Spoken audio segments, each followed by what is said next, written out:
विद्यार्थी मित्रांनो, आज आपण शिकूयात इलेक्ट्रिक करंट म्हणजे काय. इलेक्ट्रिक करंट म्हणजे फ्लो ऑफ इलेक्ट्रॉन्स. इलेक्ट्रॉनचा फ्लो, इलेक्ट्रॉन्सचा प्रवाह, चार्जचा फ्लो म्हणजे इलेक्ट्रिक करंट. पण यासाठी थोडं आपण इलेक्ट्रॉनची पार्श्वभूमी समजून घेऊया. इलेक्ट्रॉन म्हणजे काय ते एक्झॅक्टली समजून घेऊयात पुन्हा एकदा. तुम्हाला माहीत आहे की कुठल्याही ॲटममध्ये न्यूक्लियस असतं. त्या न्यूक्लियसमध्ये प्रोटॉन आणि न्यूट्रॉन हे दोन पार्टिकल्स असतात आणि त्या न्यूक्लियसभोवती इलेक्ट्रॉन्स, जसं एखाद्या स्टारच्या कडेनं प्लॅनेट्स फिरतात तसं हे इलेक्ट्रॉन्स या न्यूक्लियसच्या कडेनं रिव्हॉल्व करत असतात. हे इलेक्ट्रॉन्स असतात निगेटिव्हली चार्ज्ड आणि न्यूक्लियसमध्ये असतो पॉझिटिव्ह चार्ज म्हणजे प्रोटॉन. आता हे जे इलेक्ट्रॉन्स असतात ते वेगवेगळ्या ऑर्बिट्समध्ये ह्या न्यूक्लियस भोवती रिव्हॉल्व होत असतात. या इलेक्ट्रॉन्सच्या डिस्ट्रीब्युशनला, वेगवेगळ्या ऑर्बिटमधल्या इलेक्ट्रॉनच्या डिस्ट्रीब्युशनला इलेक्ट्रॉनिक कॉन्फिगरेशन असंही म्हणतात. माझा ॲटॉमिक स्ट्रक्चरवरती एक सेपरेट व्हिडिओ आहे, तो तुम्ही बघितलात तर हे अजून जास्त क्लिअर होईल. आपण मूळ मुद्द्याकडे येऊयात. आपण करंट शिकतोय. एवढं तुम्ही शिकलेलं असाल की करंट हा मेटलमधून वाहतो, नॉन मेटलमधून करंट पास होत नाही. नेमकं काय कारण आहे? तर त्याचं कारण त्यांच्या इलेक्ट्रॉनिक कॉन्फिगरेशनमध्ये लपलेलं आहे. तुम्ही जर नीट पाहिलं, हा आहे मेटलचा ॲटम. आतल्या ऑर्बिट्सचा काही संबंध नसतो, लक्षात घ्या. लास्टची जी आउटर मोस्ट ऑर्बिट, सर्वात बाहेरची जी ऑर्बिट आहे, त्या ऑर्बिटमध्ये जर 1, 2 किंवा 3 इलेक्ट्रॉन असतील तर तो असतो मेटल. आणि जर लास्टच्या ऑर्बिटमध्ये 4, 5, 6 किंवा 7 इलेक्ट्रॉन्स असतील तर तो असतो नॉन मेटल. जर 8 इलेक्ट्रॉन असतील, ऑर्बिट कम्प्लिटली फिल्ड असेल तर तो मेटल इनर्ट असतो. म्हणजे तो इलेमेंट इनर्ट असतो. तो मेटल पण नाही आणि नॉन मेटल पण नाही. ठीक आहे. ज्याची ऑर्बिट कम्प्लिटली फिल्ड असते त्याला तुम्ही मेटलही म्हणू शकत नाही, नॉन मेटलही म्हणू शकत नाही. कारण मेटल म्हणजे इलेक्ट्रॉन डोनर्स असतात आणि नॉन मेटल्स म्हणजे इलेक्ट्रॉन ॲक्सेप्ट करणारे असतात. आता इलेक्ट्रॉन कोण देतो? ज्याच्याकडं बाहेरच्या ऑर्बिटमध्ये 1, 2 किंवा 3 इलेक्ट्रॉन आहेत त्यांची टेंडन्सी इलेक्ट्रॉन देण्याची असते. आणि ज्यांच्या बाहेरच्या ऑर्बिटमध्ये 4, 5, 6, 7 असे इलेक्ट्रॉन असतात त्यांची टेंडन्सी इलेक्ट्रॉन घेण्याची असते. ज्यांच्या ऑर्बिटमध्ये 4 इलेक्ट्रॉन असतात ते जनरली कोव्हॅलेंट बॉन्ड करतात. तुम्ही हे सगळं केमिस्ट्रीमध्ये शिकलेला आहात. आता आपण मूळ मुद्द्याकडे येऊ. मेटलमध्ये बाहेरच्या ऑर्बिटमध्ये 1, 2 किंवा 3 इलेक्ट्रॉन असतात. त्या इलेक्ट्रॉनची संख्या कमी असल्यामुळं ह्या न्यूक्लियसचं त्या इलेक्ट्रॉन्सवरचं फोर्स ऑफ अट्रॅक्शन कमी असतं. बघा, न्यूक्लियसचं आउटर मोस्ट ऑर्बिटमध्ये असणाऱ्या इलेक्ट्रॉनवरती फोर्स ऑफ अट्रॅक्शन कमी कधी असतं? जेव्हा इलेक्ट्रॉनची संख्या कमी असते. कळतंय का? मेटलमध्ये 1, 2 किंवा 3 इलेक्ट्रॉन जेव्हा असतात तेव्हा न्यूक्लियसचं फोर्स कमी असतं. नॉन मेटलमध्ये काय होतं, संख्या जास्त आहे. आउटरमोस्ट ऑर्बिटमध्ये असणाऱ्या इलेक्ट्रॉनची संख्या जास्त आहे, त्यामुळं न्यूक्लियसचं त्यांच्यावरचं फोर्स जास्त असतं.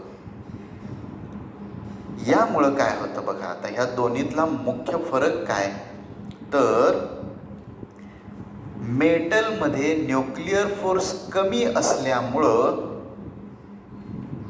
हे इलेक्ट्रॉन्स ह्या न्यूक्लियसच्या फोर्स ऑफ अट्रॅक्शनला तोडून बाहेर पडतात. म्हणजे हा इलेक्ट्रॉन असा बाहेर येऊ शकतो, ॲटमच्या बाहेर येऊ शकतो हा इलेक्ट्रॉन. या अशा रीतीनं ॲटम सोडून बाहेर आलेल्या इलेक्ट्रॉनला म्हणायचं फ्री इलेक्ट्रॉन. हा झाला फ्री इलेक्ट्रॉन. फ्री इलेक्ट्रॉन कळलं का? फ्री इलेक्ट्रॉन का होतो हे कळलं का? इलेक्ट्रॉनला फ्री कोण करतंय?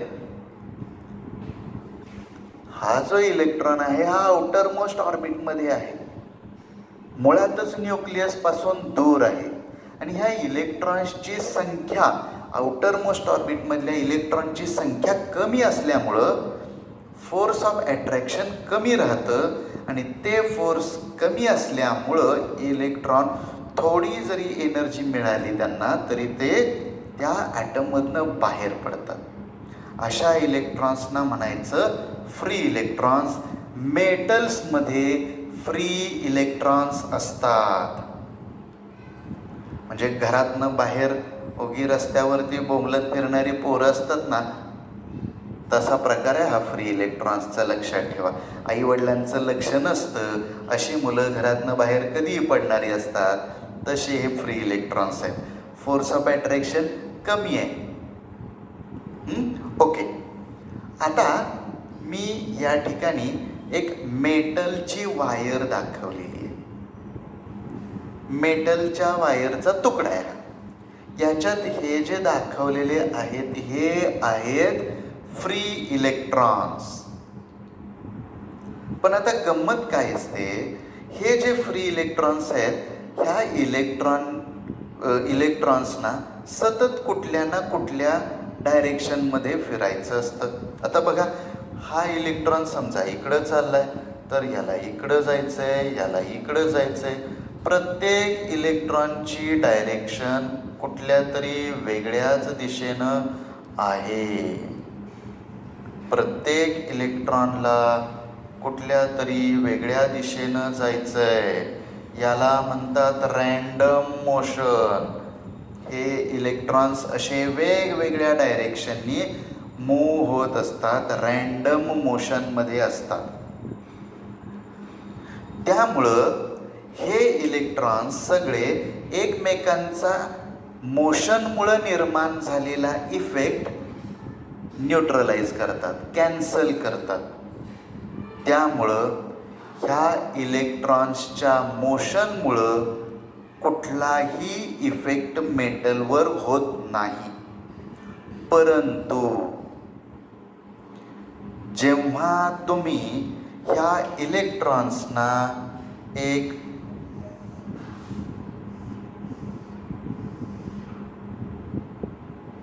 सेल जोडतात, समजा मी ह्या मेटलला एक सेल जोडलेला आहे. सेलमध्ये काय असतं, एक पॉझिटिव्ह आणि एक निगेटिव्ह टोक असतं. हे पॉझिटिव्ह टोक या दिशेला आहे, हे निगेटिव्ह टोक या दिशेला आहे. ही वायर जोडलेली आहे. आता इलेक्ट्रॉनवर कोणता चार्ज आहे? इलेक्ट्रॉनवर आहे निगेटिव्ह चार्ज. आणि ऑब्वियसली हे निगेटिव्हली चार्जड इलेक्ट्रॉन्स कुठल्या डायरेक्शनमध्ये जातील, कोणाकडे अट्रॅक्ट होतील? पॉझिटिव्ह चार्जकडं. त्यामुळं ह्या सगळ्या इलेक्ट्रॉन्सना आता या पॉझिटिव्हकडं जायचं आहे. तुम्ही इथं पॉझिटिव्ह चार्ज दिलाय, त्यामुळं हे निगेटिव्हली चार्जड इलेक्ट्रॉन्स अपोजिट चार्जकडं अट्रॅक्ट होतात. कळलं का? आता बघा काय होतंय, हे सगळे आता या दिशेनं जायला लागणार आहेत. सगळे इलेक्ट्रॉन्स एकाच दिशेनं जायला लागतील. का म्हणून?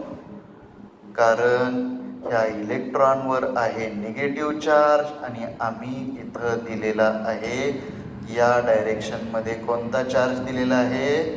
Positive charge. अपोजिट चार्जमध्ये अट्रॅक्शन असतं, त्यामुळं हे सगळे निगेटिव्हली चार्जड इलेक्ट्रॉन्स एकाच दिशेनं जायला लागलेत बघा, एकाच दिशेनं. आणि ह्या एकाच डायरेक्शनमध्ये इलेक्ट्रॉन्सच्या जाण्यालाच म्हणायचं करंट. करंट म्हणजे प्रवाह. पाण्याचा प्रवाह कसा असतो? सगळं पाणी एकाच दिशेनं जात असतं तेव्हा आपण म्हणतो पाण्याचा प्रवाह. मग तसं हा इलेक्ट्रॉनचा प्रवाह कधी म्हणणार? जेव्हा इलेक्ट्रॉन्स एकाच दिशेनं जातील तेव्हा म्हणणार. तर हे सगळे इलेक्ट्रॉन्स एका दिशेनं चाललेले आहेत. का चाललेत? तर आम्ही त्याला सेल जोडलेला आहे. सेलचं पॉझिटिव्ह टोक इकडं जोडलंय, निगेटिव्ह टोक इकडं जोडलंय. म्हणजेच आम्ही पोटेन्शियल डिफरन्स दिलेला आहे. पोटेन्शियल डिफरन्स या ठिकाणी आम्ही या मेटलच्या दोन टोकांमध्ये निर्माण केलेला आहे. ज्या ठिकाणी पॉझिटिव्ह चार्ज जास्त असतो त्या ठिकाणी पोटेन्शियल जास्त असतं. ज्या ठिकाणी निगेटिव्ह चार्ज असतो त्या ठिकाणी पोटेन्शियल कमी असतं. आणि इलेक्ट्रॉन्स हे जास्त पोटेन्शियल जिकडं आहे तिकडं जात असतात. ओके, तर हे सगळे इलेक्ट्रॉन्स आता पॉझिटिव्ह टर्मिनलकडं जात आहेत. त्यांचा करंट निर्माण झालाय. अशा पद्धतीनं चार्ज वाहायला लागलाय एकाच दिशेनं. चार्जचं असं एकाच दिशेनं वाहनं जे आहे त्याला म्हणायचं इलेक्ट्रिक करंट. आपण त्या करंटची प्रॉपर डेफिनेशन काय आहे ते बघूयात आणि त्याच्या फॉर्म्युला आणि युनिट्सचा अभ्यास करूयात. डेफिनेशन काय बघा. Electric current is defined as the charge passing through the conductor in unit time. यामध्ये युनिट टाइम हा शब्द महत्त्वाचा आहे, चार्ज हा शब्द महत्त्वाचा आहे. Charge passing through the conductor. Conductor म्हणजे इलेक्ट्रॉन्सचा प्रवाह जो वाहू देतो तो म्हणजे कोण? Metal. Metals are good conductors of electricity. Definition काय आहे पुन्हा एकदा बघा. Electric current is defined as the charge passing through the conductor in unit time. Unit टाइममध्ये किती चार्ज वाहतोय हे सांगणं. दुसरी डेफिनेशन काय? Rate of flow of charge. Rate म्हणजे अपॉन टाइम. त्यामुळं बघा करंट म्हणजे चार्ज अपॉन टाइम असा याचा फॉर्म्युला बनलाय. करंटचा फॉर्म्युला काय? Charge upon time. करंट हा आय या अक्षरानं दर्शवला जातो, capital I. Charge capital Q या अक्षरानं दाखवतात आणि टाइम आपण टी न डिनोट करूयात. तर फॉर्म्युला बनला I is equal to Q upon T. I म्हणजे करंट, क्यू म्हणजे चार्ज, टी म्हणजे टाइम. किती टाइममध्ये चार्ज फ्लो होतोय, एका सेकंदात किती चार्ज फ्लो होतोय हे सांगणं म्हणजे करंट सांगणं. मग आपण काय करायचं? एक विशिष्ट टाइम स्पॅन घ्यायचा, त्याच्यामध्ये किती करंट त्या वायरमधून पास झालाय ते मोजायचं. सॉरी, करंट नाही, चार्ज. किती चार्ज पास झालाय ते पाहायचं आणि तो charge divided by time is equal to current. आता ह्याचं SI युनिट काय आहे ते बघा. SI unit of current is ampere. Capital A या लेटरनं दर्शवायचं. 1 ॲम्पियर. आता ॲम्पियरची पण डेफिनेशन आपल्याला तयार करता येईल. त्यासाठी करंटच्या तिथं आपण ॲम्पियर घेऊया. चार्जच्या तिथं चार्जचं युनिट काय? कुलोम. आपण कुलोम म्हणजे काय मागच्या व्हिडिओत बघितलं.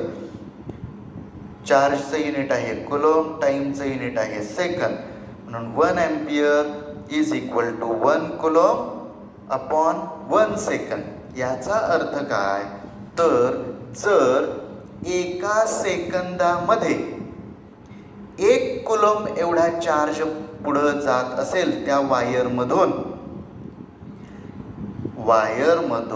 किती चार्ज पुढं जायला पाहिजे? 1 कुलोम एवढा चार्ज पुढं जायला पाहिजे. तेवढा चार्ज जर पुढं गेला तर त्या करंटला म्हणायचं 1 ॲम्पियर करंट.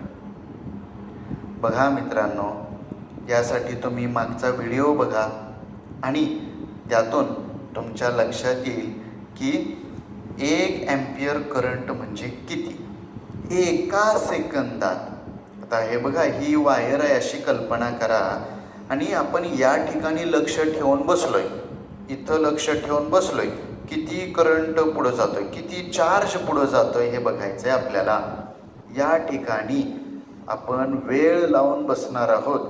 जर एका सेकंदात 1 कुलोम एवढा चार्ज जर पुढं गेला, एका सेकंदात 1 कुलोम एवढा चार्ज जर पुढं गेला तर तेव्हा त्या वायरमधून 1 ॲम्पियर एवढा करंट वाहतोय असं म्हणायचं. 1 ॲम्पियर करंट कधी म्हणायचं? जर एका सेकंदात दिलेल्या वायरमधून 1 कुलोम एवढा चार्ज पुढं जात असेल तर त्या वायरमधला करंट 1 ॲम्पियर आहे असं म्हणायचं. वायरमधला करंट 1 ॲम्पियर कधी म्हणायचं? जेव्हा त्या वायरमधून एखाद्या विशिष्ट ठिकाणी आपण जर लक्ष दिलं तर एखाद्या विशिष्ट ठिकाणी, एखाद्या विशिष्ट पॉईंटपासून एका सेकंदामध्ये 1 कुलोम एवढा चार्ज जर पुढं गेला तर म्हणायचं त्या वायरमधून वाहणारा करंट हा 1 ॲम्पियर आहे. ओके, समजलं का? तर हा व्हिडिओ 3 वेळा तरी किमान बघा. डेफिनेशन समजून घ्या, फॉर्म्युला समजून घ्या आणि युनिट समजून घ्या. ठीक आहे? थँक्यू.